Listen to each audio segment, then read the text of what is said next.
The chamber was too quiet. Elia's ward noticed it the moment the doors sealed behind him.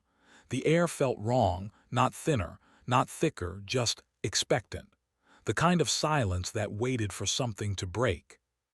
He stood inside a room shaped like a shallow bowl, its walls made of pale crystal that glowed softly from within. The light pulsed slowly, like a sleeping heart. At the center of the room lay the Cathari ambassador. The alien was nothing like the old science fiction stories Elias had grown up with. No eyes, no mouth, no limbs that made sense to human thinking. The ambassador's body looked like a cluster of translucent crystal plates grown together, floating slightly above the floor. Inside those plates, faint lines of light moved in careful patterns. Those lines were failing. Elias swallowed and adjusted the scanner strapped to his forearm. "Vitals are unstable," he said quietly, more to himself than anyone else. Behind the crystal wall, human diplomats watched through a transparent barrier. On the opposite side, Cathari observers hovered in perfect stillness, their forms rigid, their light patterns sharp and tense. First contact had been hard, harder than anyone had expected. The Cathari did not understand human faces. Humans did not understand Cathari silence. Translation systems worked only on language, not meaning. And meaning was where things always went wrong. The ambassador's inner light flickered again, this time more violently. A warning flashed on Elia's scanner, critical degradation of the life node. He stiffened. "If we don't act now, it'll collapse," he said. One of the human officials spoke into the room's audio channel. "Are you sure this is necessary?" Elias didn't turn around. "Yes." "What are the risks?" He hesitated. That was the problem. No one knew the risks. Human medicine and Cathari biology shared nothing except the word alive. "The procedure is experimental," Elias said carefully. "But without it, the ambassador won't survive the next 10 minutes. Silence followed, not just from the humans, but from the Cathari side as well. Finally, a soft, layered voice filled the chamber, filtered through the translator. Calm, measured, alien, proceed. Elias exhaled slowly. He stepped closer to the floating crystal form and activated the stabilizer field.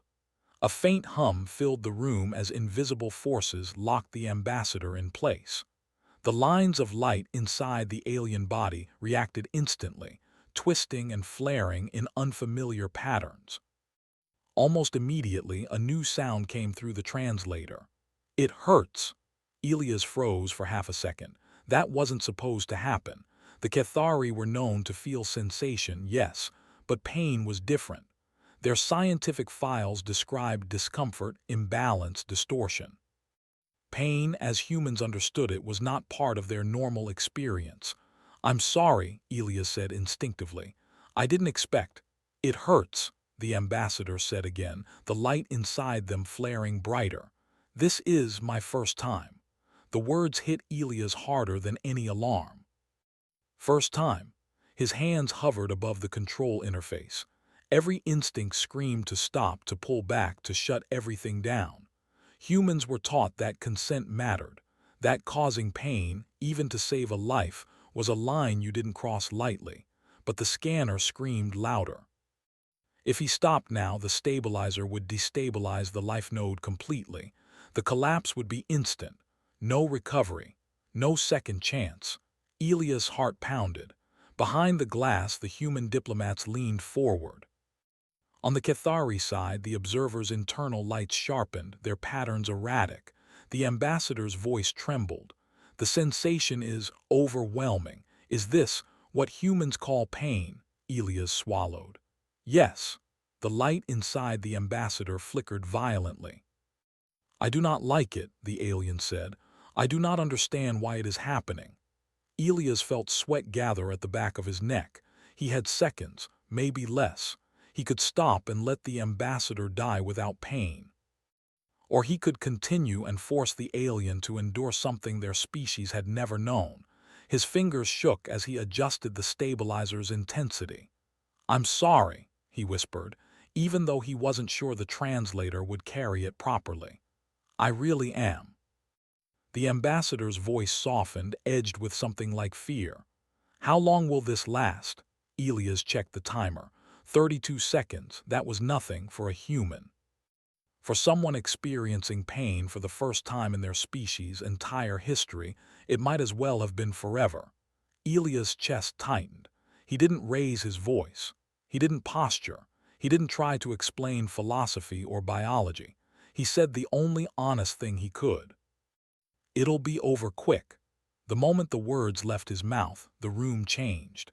The Cathari observers reacted instantly. Their light patterns flared into sharp, aggressive spikes. Several shifted position, crystalline edges aligning in ways Elias recognized from threat analysis briefings. Weapons. On the human side, someone swore under their breath. The ambassador cried out, not with sound but with a surge of chaotic light that flooded the chamber. The translator struggled, then stabilized. "It hurts," the ambassador said again, louder now. "Please." Elias clenched his jaw and kept his hand steady. If he faltered now, even slightly, the stabilizer would fail. "I know," he said. "I know it does." The stabilizer's hum deepened as the procedure reached its peak. Energy flowed into the life node, forcing it to restructure, to stabilize in a way Cathari medicine had never attempted. The ambassador's light flared white-hot. On the other side of the barrier, Cathari security units began to move. "Elias," one of the human officials hissed over the private channel, "they're interpreting your words as a threat." "I don't care," Elias replied quietly. "I'm not stopping." "Elias, not stopping." The countdown reached 5 seconds. The ambassador's voice weakened. "Human, is this how your people survive?" Elias didn't answer immediately. 4, 3. He thought of human history, of surgeries without anesthesia, of explorers who crossed oceans knowing they might die, of people who stepped into fire, into darkness, into pain because someone else needed them to. 2. "Yes," he said. "Sometimes." 1. The stabilizer shut down. The hum vanished. The energy field collapsed cleanly. The chamber fell silent again, this time sharp and brittle. The ambassador's light dimmed, then steadied. The life node stabilized. Elias stumbled back a step, his knees weak. He braced himself against the console, breathing hard. "It's over," he said softly. "You're safe." For a long moment, nothing happened. Then the ambassador spoke, their voice low and shaking. "I am alive." Relief washed through Elias so hard it almost hurt. Behind the barrier, human diplomats exhaled as one, but the Cathari observers did not relax. Their lights remained sharp, focused, cold. One of them spoke, the translator rendering the words in flat, precise tones. The human said, "It will be over quick." "Yes," Elias said, turning to face them, "because stopping halfway would have killed them." "That was not stated," the observer replied. Elias opened his mouth to argue, then stopped. They were right. He had spoken from human understanding, human assumptions, human ideas of mercy. To the Cathari, who had never known pain, his words meant something else entirely. The observer continued. "You acknowledged suffering. Then you promised an ending." Elias felt a chill crawl up his spine. "That is concerning," the alien said. Across the room, the ambassador floated silently, their inner light stable but dim, exhausted, changed. Elias looked at them and felt something twist in his chest. "I saved their life," he said. "Yes," the observer replied. "You did." The lights shifted again, forming a pattern Elias didn't recognize, but instinctively disliked. "And now," the alien added, "we must decide what kind of species would say such a thing and mean it as kindness." The chamber doors unlocked with a heavy sound. Security units moved in.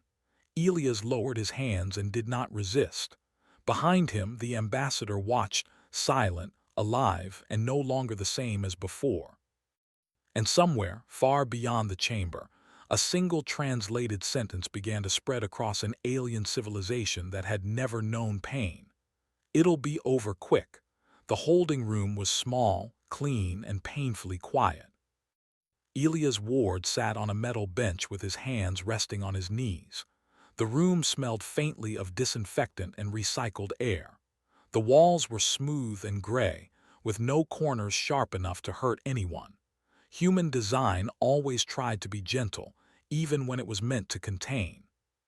He stared at the floor and replayed the moment again and again. It'll be over quick. He had not meant it the way they heard it, he knew that, but knowing did not change what had already happened. A soft tone sounded and the door slid open. Two people entered. One was human. The other was not. The human was Director Hannah Rios, head of the First Contact Council. She walked with calm control, her face tired but steady. Elias had seen her on screens many times. In person, she looked older somehow, as if the weight of entire planets pressed on her shoulders. Beside her floated a Cathari, not the ambassador. This one was smaller, their crystalline bodies shaped differently, their inner light arranged in tight, precise lines. A translator field shimmered faintly around them. Elias stood quickly. "Director." "At ease," Rio said. "You're not under arrest, not yet." That did not make him feel better. She gestured for him to sit. He obeyed. The Cathari hovered across from him, silent. "This is Observer Theskel," Rio said. "They requested to speak with you directly." Elias nodded, unsure what to say. The Cathari observer spoke first. Their voice was even, emotion carefully controlled. "You are the human who performed the procedure." "Yes," Elias said. "I'm a systems engineer with medical training. I was assigned because—" "That is not relevant," Theskel said. "Intent is relevant." Elias hesitated. "My intent was to save their life." Theskel's inner light shifted slightly. "That outcome occurred." "Yes." "And yet," Theskel continued, "you caused pain." Elias lowered his eyes. "Yes." Rios watched closely but did not interrupt.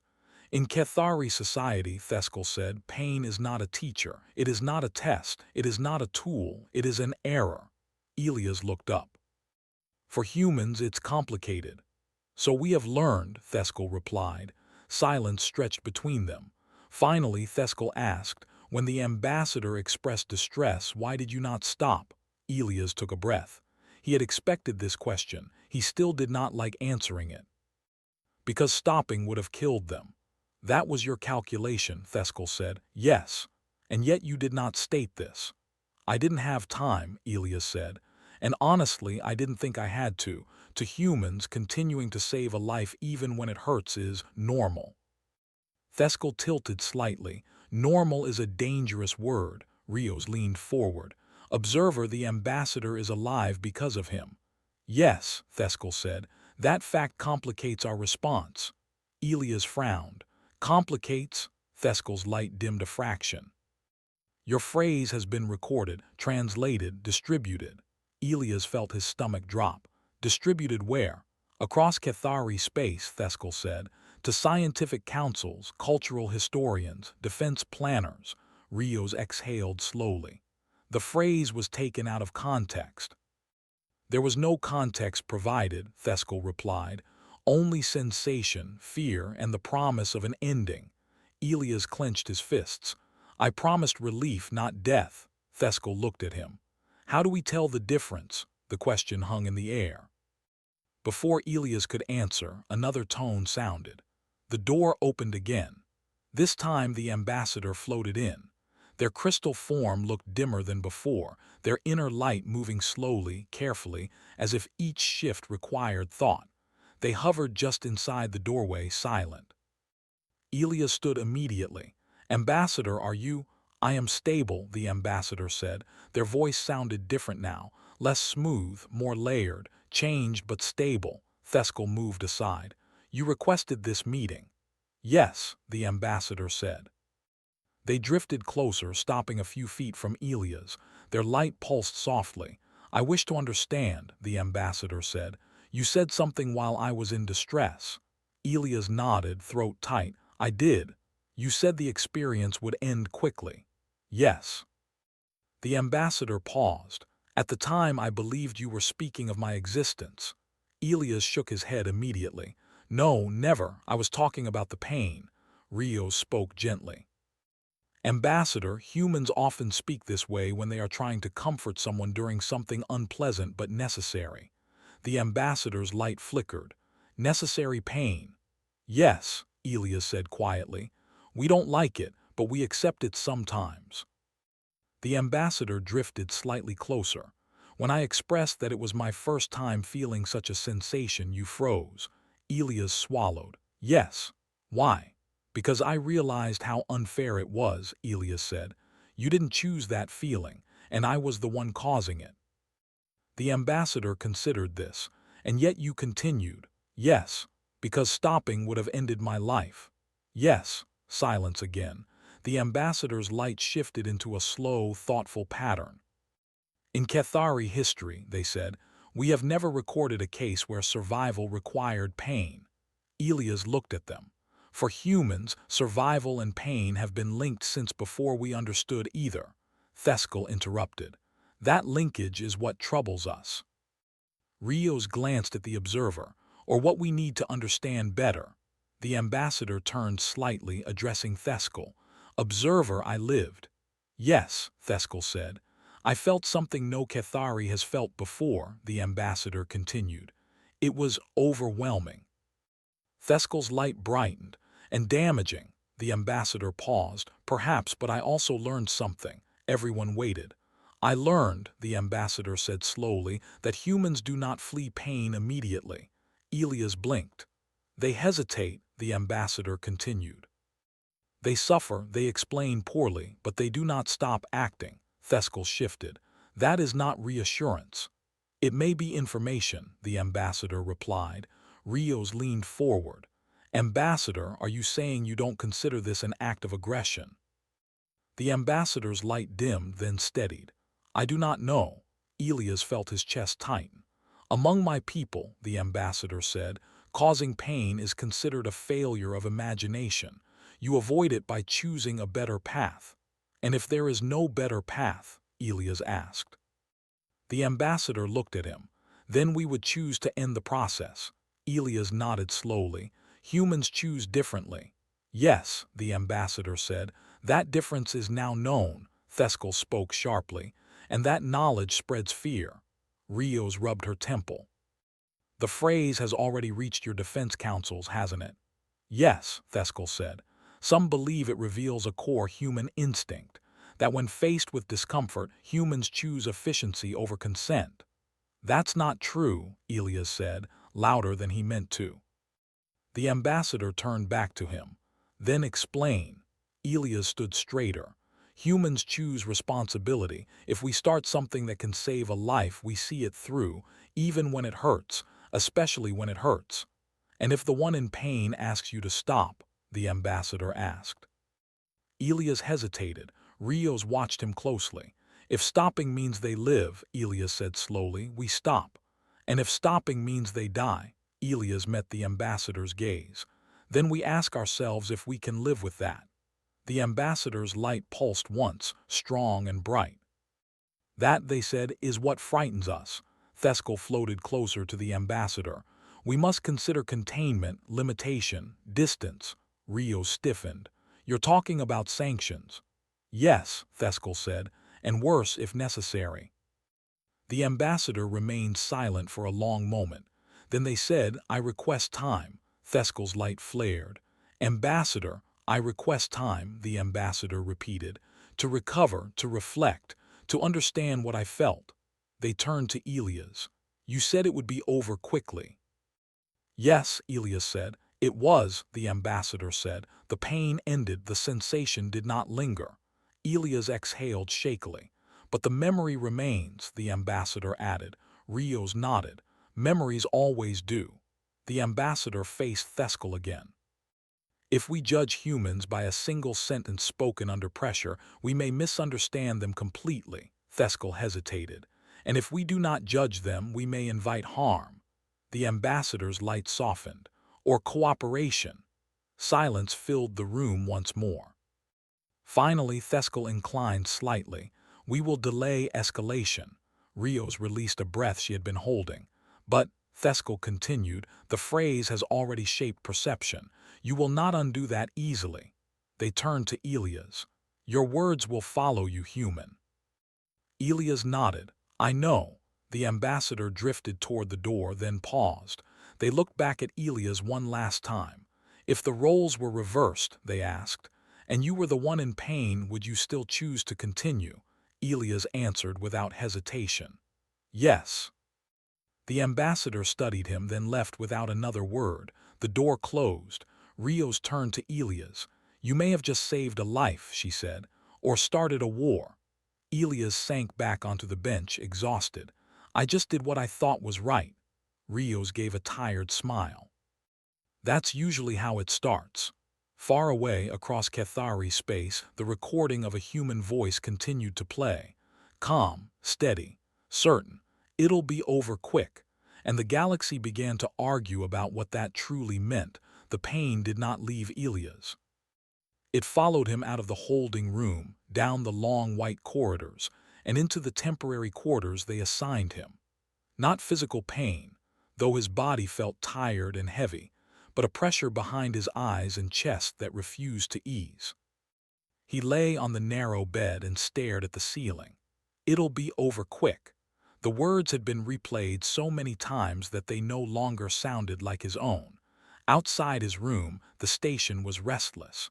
Doors opened and closed more often than usual. Voices carried through the vents, human voices tense and worried. Somewhere deeper in the station, alarms chimed softly, not emergencies but status changes, diplomatic alerts, military readiness adjustments. Things were moving. Elias sat up when a soft knock came at his door. Yes, he called. The door slid open and a young officer stepped inside.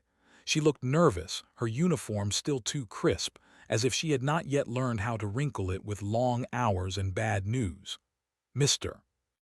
Ward, she said, Director Rios asked you to come to the observation deck. Now? Elias asked. Yes, sir. He stood and followed her without question. The observation deck was wide and curved, its transparent wall looking out into open space. Stars burned quietly beyond the glass. Human ships floated nearby, their lights steady but numerous, more than before. Director Rios stood near the window with her hands clasped behind her back. Two other officials stood nearby, speaking in low voices. They stopped when Elias approached. Elias, Rios said, turning, thank you for coming. What's happening? He asked. She gestured toward the stars. Cathari fleet movement. Elias' stomach tightened. They're mobilizing, not advancing, she said carefully. But repositioning, defensive formations, they're preparing for possibilities. That sounds like mobilizing. Rios gave him a tired look. In space, everything sounds worse than it is. One of the officials spoke. Cathari communication networks are flooded. Your phrase is being debated at every level of their society. Elias closed his eyes briefly. I never wanted. I know, Rios said, but wanting doesn't stop consequences. They stood in silence, watching the distant lights. Has the ambassador said anything else? Elias asked. Rios nodded. They've requested access to human historical data. Elias blinked. What kind? Medical, cultural, records of survival events. Elias frowned. Why? Because they're trying to understand pain, she said, and why your people accept it. That night the ambassador lay alone in a chamber designed to calm their kind. The crystal walls glowed softly, tuned to Cathari comfort frequencies. The chamber hummed gently. It did not help. The ambassador focused inward on the new sensation that no longer screamed but still existed. A memory etched into their awareness. Sharp, clear, unavoidable pain. They had replayed the moment again and again. The surge of sensation, the confusion, the fear. And the human voice. It'll be over quick. They accessed the human data streams now open to them. Human history unfolded in fragments. Broken bones set without proper tools. Surgeries performed while patients were awake. Explorers crossing frozen lands, starving, wounded, and still moving forward. The ambassador's light dimmed slightly. This species had been shaped by pain, not as an accident, as a constant. The ambassador paused the stream and considered this carefully. Pain to humans was not just an error. It was information. It was a warning. It was sometimes a price. They replayed a human medical record. A child crying while receiving treatment, held by a parent who whispered comfort even as the child begged them to stop. The ambassador felt a strange tightening inside their crystal structure. Why would a species allow this? The answer came slowly. Because stopping did not always mean saving. The ambassador recalled Elia's frozen expression, the hesitation, the apology. That had not been the face of a creature seeking control. It had been the face of a creature choosing a burden. Meanwhile, on the human station, Elias was escorted to a communications room. "We need you to record a statement," Rio said. "For the Cathari?" Elias asked. "For everyone," she replied. He sat in front of the recording device, lights focusing on him. His mouth felt dry. "Just speak plainly," Rio said. "No technical language, no metaphors." Elias nodded. The light turned green. "My name is Elias Ward," he began. "I am a human engineer." He paused, choosing his words carefully. "When I said it'll be over quick, I was talking about pain, not life, not death, pain." He swallowed. "I did not want to cause it. I would never want to cause it. But stopping would have ended a life, and I couldn't do that." He looked straight into the lens. "Humans don't believe pain makes us better. We believe avoiding responsibility makes us worse." The recording ended. Rios nodded slowly. "That was good." "Will it help?" Elias asked. She did not answer right away. Across Cathari space, reactions were mixed. Some saw the human explanation as clarification. Others saw it as justification. Defense counsels argued. Cultural elders debated. One question kept repeating. If humans accept pain so easily, what else will they accept? Back on the station, Elias returned to his quarters. He barely slept. When he did, he dreamed of light flaring too bright to look at and a voice asking him a question he could not answer. Days passed. Then one cycle later, the ambassador requested to see him again. This time the meeting took place in a neutral chamber. No barriers. No observers inside, though many watched from afar. Elias entered alone. The ambassador floated at the center, their light steadier than before. "You have shared much of your history," the ambassador said. "Yes," Elias replied, "as much as we could." "I have reviewed it," they said. "Your species has endured extreme suffering." "Yes." "And yet," the ambassador continued, "you have built systems to reduce it." "Yes." "But you have not eliminated it." "No," Elias said. "We're still trying." The ambassador drifted slightly closer. "Why not delay progress until pain is gone?" Elias almost laughed, then stopped himself. "Because if we waited for perfect conditions, we'd never help anyone." The ambassador considered this. "In Cathari society," they said, "we avoid irreversible actions at all cost." "And in human society," Elias said, "we accept that some choices change us forever." The ambassador's light pulsed. "That frightens us." "I understand," Elias said. "It frightens us too." Silence settled between them. "I have felt pain," the ambassador said at last. "It was brief. It was intense. It ended." "Yes," Elias said quietly. "But the knowledge that it could happen again remains," the ambassador continued. Elias nodded. "That's how it works." The ambassador tilted slightly. "Do you feel it now?" Elias was surprised by the question. "What?" "Pain," the ambassador said. "Not physical, the weight of what you did." Elias hesitated. Then he answered honestly. "Yes." The ambassador's light softened. "Then perhaps you did not escape it either." "No," Elias said. "I didn't." Another pause. "Some among my people say humans are dangerous," the ambassador said. "Others say you are honest." Elias shrugged slightly. "We can be both." The ambassador studied him. "If you had chosen to stop, would that pain have followed you as well?" Elias closed his eyes briefly. "Yes, it would have been worse." The ambassador drifted back. "Then your choice was not between pain and peace." "No," Elias said. "It was between different kinds of pain." The ambassador's light flared gently, a pattern Elias recognized now as deep thought. You carry pain forward, they said slowly, so others may not die. Elias said nothing. I must report to my people, the ambassador said. They will decide what humans are to us. And what do you think? Elias asked. The ambassador paused at the doorway. I think, they said, that your phrase was incomplete. Elias looked up. You should have said, the ambassador continued, it will be over quick for you. They turned slightly. But it may last much longer for the one who decides. Then they left. Elias stood alone in the chamber, the words echoing in his mind. For the first time since the procedure, he felt something shift. The galaxy had not decided yet, but it was listening. And that, Elias realized, was the most dangerous and hopeful thing of all. The decision did not come quickly. For days, the human station existed in a state of waiting. Not peace, not crisis, something in between. Ships stayed in position. Messages flowed constantly. Every report carried the same quiet tension.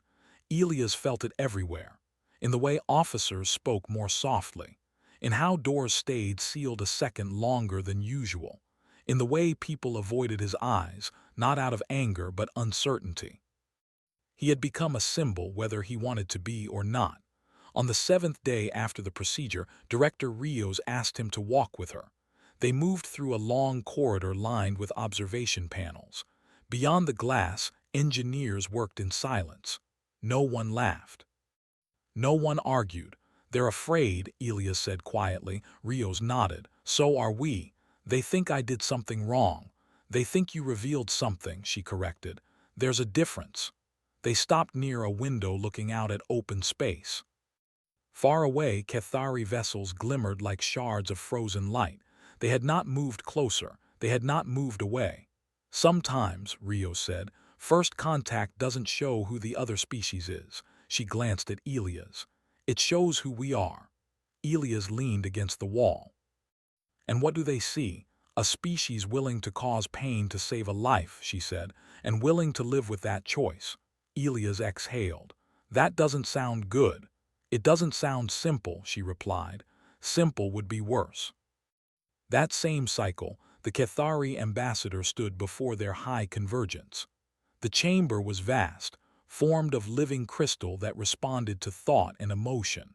Hundreds of Cathari hovered in layered formations, their lights shifting constantly.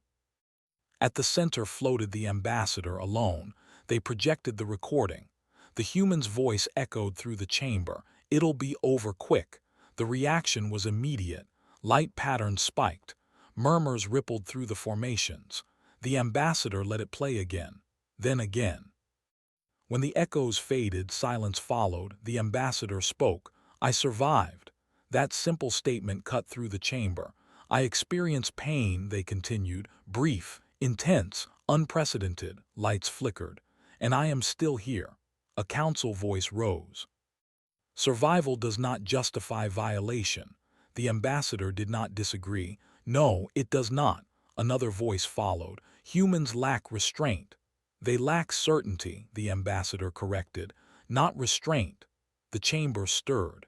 The ambassador projected human historical records. Medical logs, disaster responses, rescue operations where humans entered danger knowing it would harm them. They accept pain as a cost, the ambassador said, not as a goal, a council elder spoke. That makes them unpredictable. Yes, the ambassador said, and also reliable. That caused a stir. They will not stop when things become unpleasant, the ambassador continued. They stop only when the purpose is lost. Silence returned. Is that not what we seek in allies? The ambassador asked. The debate lasted a long time. Back on the station, Elias sat alone when a message arrived. Ambassador requests your presence. His hands trembled slightly as he stood. The meeting chamber was different this time. No guards, no barriers, just space. The ambassador floated calmly, their light steady and clear. You are aware, they said, that some of my people believe you should never be allowed near a Cathari again. Elias nodded. I assumed that. Others believe you should be studied. That's worse, Elias said. The ambassador's light shifted in what Elias now recognized as dry amusement. "I have proposed a third option," the ambassador said. Elias looked up. "Which is?" "That you demonstrate," the ambassador replied. "Demonstrate what?" The ambassador paused. "Choice." They explained the proposal. A Cathari research vessel had suffered a structural failure near a radiation field. Automated systems had stabilized it temporarily, but long-term survival required manual intervention. The intervention would expose the operator to controlled but severe sensory feedback. Pain. Cathari systems could not process it without permanent damage. Human systems could. "You want a human to do it," Elias said. "Yes," the ambassador replied. "And you want that human to be me?" "Yes." Elias did not answer immediately. "This is not punishment," the ambassador said, "nor sacrifice." "It sounds like both," Elias replied. "It is demonstration," the ambassador said. "That your species does not force pain on others when it can carry it itself." Elias felt his chest tighten. "If I refuse," he asked, "then my people will conclude that your earlier words were situational, not principled." Elias looked down at his hands. "And if I accept?" "Then you will feel pain again," the ambassador said, "and you will survive it." Elias closed his eyes. Director Rios had warned him this might happen. "You don't have to do this," she had said earlier, her voice low. "No one would blame you." He opened his eyes now and looked at the ambassador. "When?" he asked. The operation chamber was cold and bright. Elias lay on a reinforced platform, sensors attached to his body. Human doctors moved around him, their faces tight with worry. "You can still stop," one of them said quietly. Elias shook his head. "No," the ambassador watched from behind a transparent field. "You understand," they said, "that this pain will not be brief." "Yes," Elias replied. "And it will not serve you," the ambassador added. "No," Elias said, "it serves you." The procedure began. The first wave hit him like a wall. Every nerve screamed as the sensory feedback surged through his system. Elias gritted his teeth, forcing himself to breathe slowly. His vision blurred. He heard voices calling out readings. He focused on the rhythm of his breath, the numbers in his head, anything to stay grounded. Time stretched. Pain did not come as one thing. It came in layers, pressure, heat. Sharp signals that refused to fade. Elias did not scream. He did not speak. He endured. Across the chamber, Cathari observers watched in stunned silence. Their systems recorded everything: human heart rate, neural activity, stress responses. The ambassador's light dimmed slightly. "How long has it been?" they asked. 4 minutes, a human technician replied. The ambassador absorbed this. 4 minutes. Longer than the pain that had once defined their entire existence. Elias' hands clenched. Sweat ran down his temples. The human doctors exchanged worried looks. "He's nearing threshold," one whispered. "Stop," another asked. Elias heard them. "No," he gasped. "Finish it." The feedback peaked. Then slowly it began to fade. The moment the system shut down, Elias went limp. Medical staff rushed forward, stabilizing him. He was alive. The chamber was silent. The ambassador drifted closer, their light trembling, not with fear but something else. Understanding. "You chose this," they said softly. Elias forced his eyes open. "Yes." "For us," the ambassador said. "For life," Elias replied weakly. The ambassador turned away and addressed the observers. "Humans do not say it will be over quick because they dismiss pain," they said. "They say it because they are already carrying it." The report went out across Cathari space within the hour. A human had volunteered. A human had endured. A human had not passed the pain on. Debate shifted. Fear softened. Respect took its place. Elias recovered slowly. When he finally stood by the observation window again, Director Rios joined him. "You didn't have to," she said. Elias gave a faint smile. "I know." She looked at the distant Cathari fleet. "They're standing down," she said. "Not retreating, just staying." Elias nodded. "That's enough." Rios studied him. "Do you regret it?" Elias thought of the pain, the choice, the ambassador's words. "No," he said. "But I won't forget it." Rios smiled gently. "Neither will they." Far across space, the Cathari ambassador addressed their people. "The humans are not quick to end things," they said. "They are quick to step forward." And for the first time since first contact, the galaxy leaned closer instead of pulling away. The station felt different after that. Not quieter, not calmer, just settled. The ships were still there, human and Cathari, floating in careful distance from one another. But the tension that had pressed on every corridor, every breath had eased. People moved normally again. Voices rose and fell. Someone laughed near the mess hall, and the sound did not feel wrong. Elias stood near the observation window, leaning slightly on a support rail. He was still recovering. His body tired easily now, and there was a dull ache that never fully went away. The doctors said it might fade with time, or it might not. He accepted that. The stars beyond the glass looked the same as they always had, cold, distant, beautiful. Uncaring, Director Rios approached quietly and stood beside him. "They've sent the final message," she said. Elias did not turn. "From the Convergence?" "Yes." He waited. "They've agreed to formal relations," Rios continued. "Limited at first, shared research. Medical cooperation." Elias closed his eyes for a moment.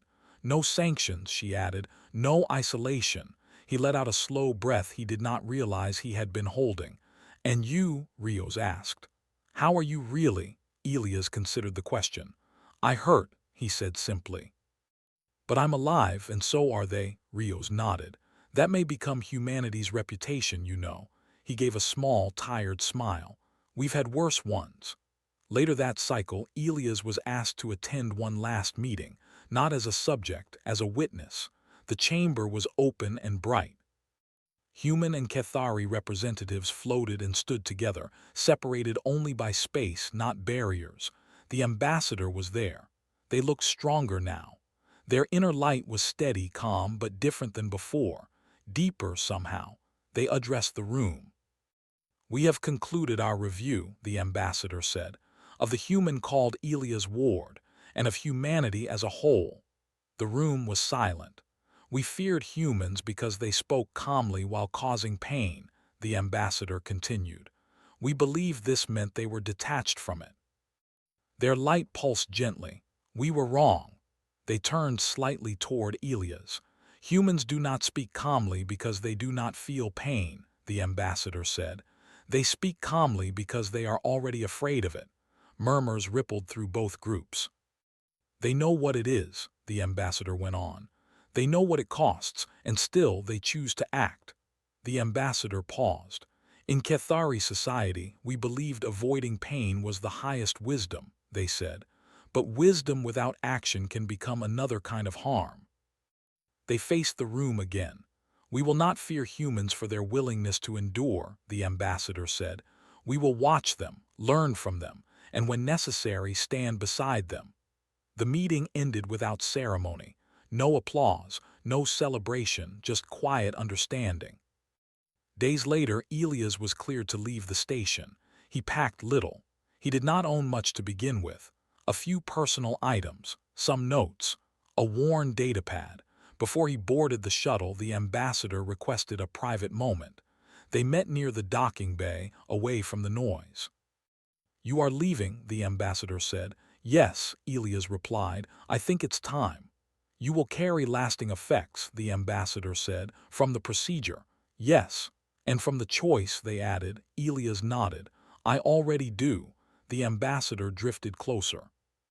"There is something my people have begun to say," they said, "about humans." Elias raised an eyebrow. "I'm not sure I want to know." The ambassador's light softened. "They call you those who carry the hurt." Elias blinked. "Not because you seek it," the ambassador continued, "but because you do not pass it on when you can hold it yourself." Elias felt a tightness in his chest. "That's a heavy name." "Yes," the ambassador said. "You seem comfortable with heavy things." They paused. "I want you to know," the ambassador said, "that when you said the pain would be over quickly, you were correct." Elias looked at them.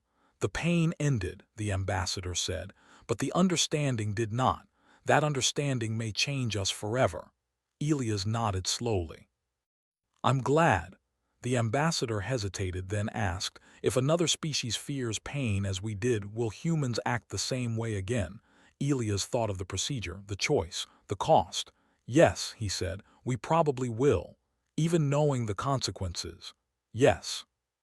The ambassador's light brightened slightly. Then perhaps the galaxy will learn what pain is without always having to feel it. The shuttle doors closed. As the vessel pulled away from the station, Elias watched the lights grow smaller. He felt tired. He felt sore. But he also felt something else, peace. Not the absence of pain, but the knowledge that it had meant something. Months later, far from that first station, humans and Cathari worked together on a medical platform orbiting a dying star.